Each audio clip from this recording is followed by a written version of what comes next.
Bonjour à tous et bienvenue dans cette nouvelle émission de Lumière sur la CEP. Aujourd'hui, comme vous avez pu le remarquer, nous ne sommes ni dans un hôpital, ni dans un réseau de prise en charge CEP, mais bien au Garden Golf de la Ramée à Toulouse pour y faire la rencontre de Christian, grand passionné de golf, qui a réussi, malgré le diagnostic de sa sclérose en plaques, à continuer sa pratique et à même participer au championnat d'Europe d'Handy Golf.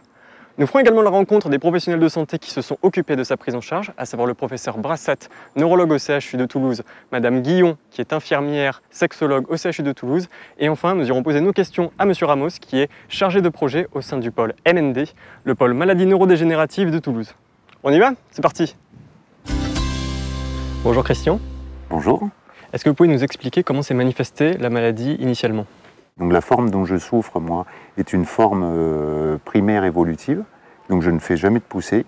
Après, au bout de 10 ans, je dirais, les problèmes ont commencé à être un peu plus présents, à savoir, je boitais de plus en plus de la jambe droite, et ainsi de suite, jusqu'à 3-4 ans plus tard, être obligé de me déplacer exclusivement avec des béquilles, voire en fauteuil roulant sur des distances importantes.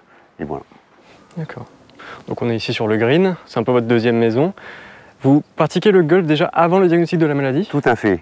Le golf, on va dire, c'est ma passion depuis une quinzaine d'années. Par contre, il y a à peu près 10 ans, quand les problèmes ont commencé à être vraiment importants, je dirais que j'avais des problèmes d'équilibre, donc j'ai été obligé de cesser le golf pendant environ 9 ans, jusqu'à octobre de l'année dernière, où je me suis acheté ce magnifique véhicule qui est un paragolfeur et qui donc me permet de rejouer au golf. Vous faites aussi partie du pôle MND qui vous a proposé des activités particulières, vous pouvez nous en parler? Le pôle MND donne beaucoup d'informations sur ce que l'on peut et doit faire pour l'aide de tous les jours, et également m'ont permis d'accéder à des protocoles tels que la kiné, la cryothérapie. Après aussi, il y a des réunions, je dirais, de manière périodique, et on a des informations, je dirais, généralistes, mais quand même précises, sur l'évolution des traitements, qu'est-ce qu'il peut y avoir, qui viennent en complément de ce que l'on peut obtenir de la part du neurologue. D'accord. Bah écoutez, je vous propose qu'on aille voir le neurologue et l'infirmière qui se sont occupés de vous pendant votre prise en charge. Tout à fait. Le temps commence à se couvrir, on va peut-être essayer de faire un petit golf. On lance le sujet.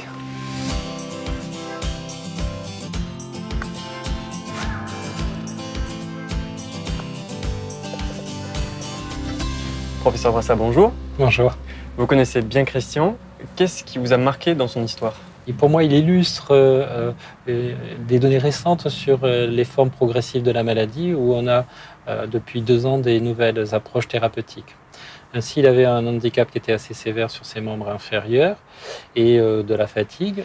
Donc il a été chercher un fauteuil roulant qui lui permet de se maintenir debout et de rejouer au golf. Ce qui fait que pour moi, c'est très utile parce que je profite souvent de l'expérience des patients.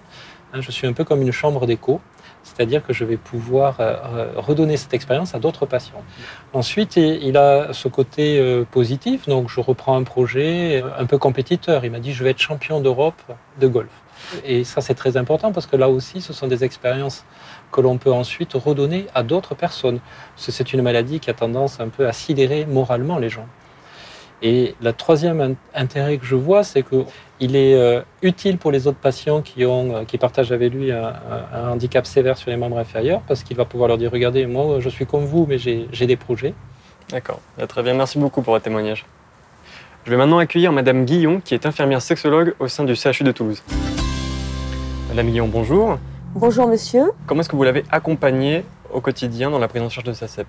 Je connais Christian depuis de nombreuses années et quand il est arrivé dans ma consultation, il était à la porte du handicap, entre guillemets, c'est-à-dire qu'il allait devoir utiliser un fauteuil. Et pour lui, c'était vraiment très difficile à vivre. J'ai trouvé judicieux de travailler en premier avec lui sur la reprise de la confiance en soi et l'estime de soi. Vous êtes infirmière sexologue. Comment est-ce que vous mettez vos compétences au service des patients atteints de sclérose en plaques? Le cadre de la consultation de sexologie doit être rassurant, structurant et confidentiel, afin de créer un climat de confiance avec les patients qui va me permettre de proposer un projet thérapeutique de prise en charge sur les troubles de leur intimité. D'accord. Très bien, merci beaucoup pour vos réponses. Je vous remercie aussi. Nous sommes de retour dans le combi avec Christian. On a été rejoint par sa compagne Sylvine. Bonjour. Bonjour. Donc on a parlé du golf, on va parler un petit peu du contexte plus familial, personnel. Sylvine, je suppose que vous avez aussi été touchée par la sclérose en plaques de votre compagnon. Comment le quotidien a pu être modifié? Au départ, les changements ont été très lents, très progressifs, puisque au début du diagnostic, il y avait très peu de changements et Christian travaillait.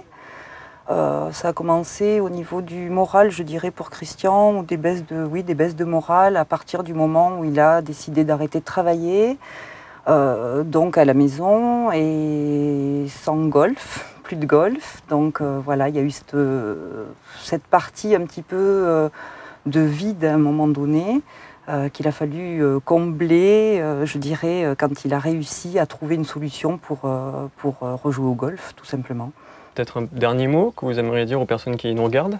Écoutez, d'une part, pour les gens, très important de faire partie d'un pôle d'aide qui centralise toutes les disciplines, je dirais, intéressantes autour de la maladie, et garder le moral. Et ceci passe par une occupation, je dirais, ou sportive ou extrasportive, mais qui fait qu'on va appréhender les difficultés de la maladie beaucoup plus facilement. Et être bien entouré aussi, effectivement. Le proche entourage est très important parce que c'est pas facile pour eux non plus. C'est vrai qu'en tant que conjoint, ça demande de la disponibilité, oui, et une écoute particulière. D'accord, bah écoutez, merci beaucoup pour vos témoignages. Merci. Avec plaisir. Nous sommes maintenant rejoints par Monsieur Ramos qui est chargé de projet au pôle MND. Bonjour. Bonjour. Alors on dit pôle et pas réseau, est-ce que vous pouvez nous expliquer cette particularité? Aujourd'hui, le plan des maladies neurodégénératives ainsi que l'Agence régionale de santé nous a demandé de migrer au niveau des missions et de nous ouvrir sur l'ensemble des maladies neurodégénératives, dont notamment la sclérose en plaques. Donc l'objectif, c'est une plateforme d'écoute, d'information, d'expertise, d'appui, d'information à destination des professionnels, mais également des patients et des aidants. D'accord. Quelles sont les missions du pôle MND? Alors les missions que nous pouvons apporter auprès de patients, nous avons bien évidemment l'orientation vers le professionnel ou la structure de proximité adéquate, mais également des séances d'éducation thérapeutique, non pas spécifiques pour le patient, mais également pour les aidants en proximité, c'est-à-dire à savoir au plus près de chez eux. Il y a un dispositif de soutien et d'écoute psychologique à destination des aidants qui s'appelle Allo j'aide un proche. Donc là, ce sont des psychologues formés aux maladies neurodégénératives qui vont pouvoir écouter et faire émerger une demande sous-jacente sur un besoin d'épuisement par exemple. Mais c'est également de la formation des professionnels sur l'actualité thérapeutique de la sclérose en plaques par exemple. Ensuite, nous avons un dernier dispositif, c'est-à-dire l'organisation annuelle d'assises régionales à destination des patients pour leur apporter l'actualité sur les différentes pathologies. Très bien, merci beaucoup pour vos réponses. Avec plaisir. Et voilà, c'est déjà la fin de cette émission de Lumière sur la CEP. J'espère que vous l'avez appréciée et que vous serez au rendez-vous pour la prochaine. Moi, je vais en profiter pour swinguer un petit peu. Allez, à la prochaine!